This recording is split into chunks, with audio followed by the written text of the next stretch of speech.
Don't let the size fool you on this vacuum. This thing is really powerful. Even though it has a small head to it, it's able to go over larger items like full-size Cheerios or anything else that's on the ground.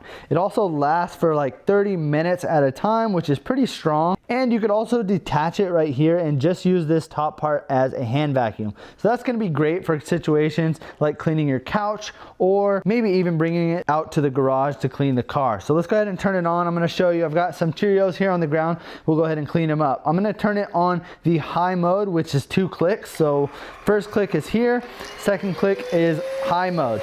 Now you can see it also has this green light, which really helps to show you what is in front of it.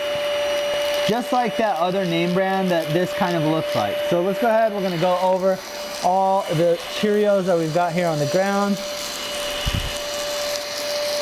And you can see it's easily picking everything up. We don't even have to do a second pass. Now there might be some crumbs still left over, so you might want to just run this over a few times. But I do love the fact that this doesn't lift off the ground. You can see that it's really staying nice and flat on the ground, and that helps a lot with a vacuum like this, because if it does lift up, it's gonna skip over a lot of stuff. So if you're looking for a cordless stick vacuum, something that looks great and works great, then I would highly recommend picking this one up.